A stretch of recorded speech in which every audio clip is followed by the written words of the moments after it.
welcome back. The new year will bring quite a few state of addresses and calculations, State of the Union, State of the State, so on and so on.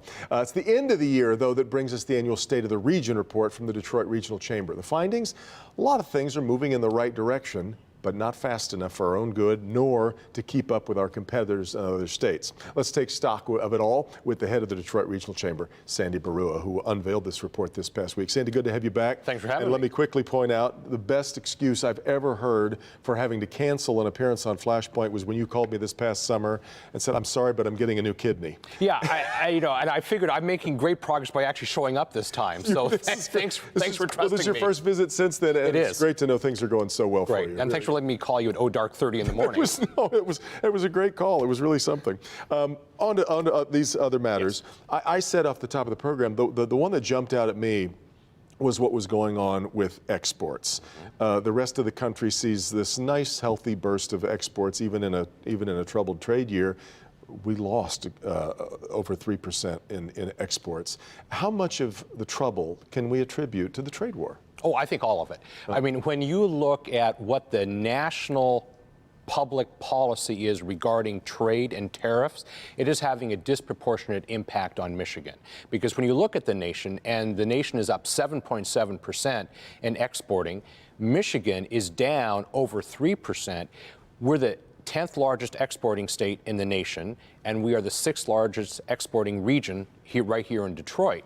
So when you see that kind of dichotomy, that means that national policy is having a disproportionate impact on us. And you see it as the other metric here that you really see that showing up in is not just in exports, but in the amount of foreign investment, direct foreign investment that we see in Michigan. Exactly. So we went from $2.5 billion in direct foreign investment in the year prior. In the most recent year where we have data available, it went down to $1 billion. That's a $1.5 billion delta.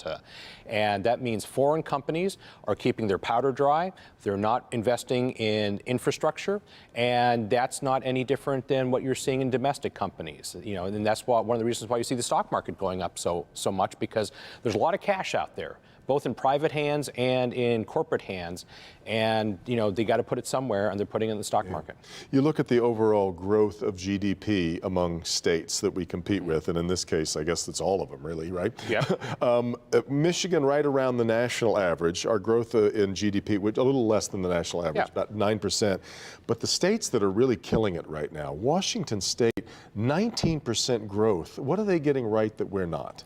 Well, one, it's the availability of talent. When you look at the areas, now I'm talking about kind of the Seattle to Tacoma area, that kind of, you know, northwest corner of the northwest corner, you know, is just a talent magnet. And when you Amazon, Microsoft, everyone, you know, everyone is there, right? I mean, Amazon, I think, has 17 campuses in the city of Seattle. So that's what's driving it. But you also, when you look at, like, say, Eastern Washington, you know, they have huge agriculture. Their wine industry is going gangbusters. Their agriculture industry is probably impacted by the tariffs. So I don't know how they're doing. They're being. Yeah. That's a depressed number then, probably. That I just gave but you. I tell you, the talent that's being attracted to the West Coast is something that we have to battle with every day, and I know it because I grew up there. Yeah, and I don't think you've stopped talking about the talent drain and problem that we have in Michigan really since when you look at it was Governor Snyder's every speech. Yeah, and I think it's going to be Governor Whitmer's every speech as well too. When you look at the big flashing red light that our region and frankly our state has, is that we are below the national average in educational attainment. You know, and we are at the bottom of our peer group that we compete against in educational attainment. And think of it this way: if we had best-in-class educational attainment, if we were like at Boston or Washington, D.C. levels, we would add about $50 billion a year to our economy. And our economy, put that in perspective, is about a $250 billion a year economy.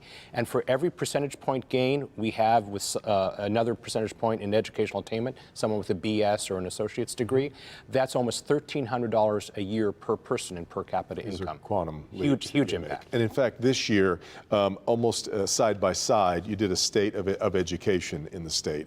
I don't think anybody needs to hear another, look, we're really lagging. Where do you find the hope right now in trying to fix this problem that all of a sudden Michigan's no longer a leader in education, as we were not that long ago? No, so there's two reasons for hope. One, let's credit Nikolai Vitti. I mean, he's doing all the right things. He's making real progress.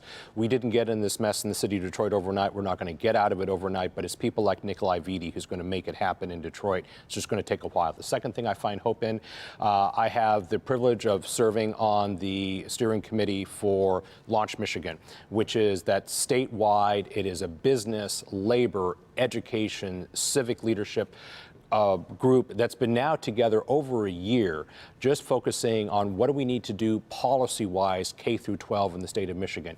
It is a hard slog. I really credit our leaders for that, but we need to get this done. Last thing I wanted to get to, you talked a lot about where we are in population, losing slight gains in population, which is better than cities like Cleveland. Let's celebrate Chicago. a win when we can. Yeah, exactly. But real growth in Detroit with millennials. Yeah.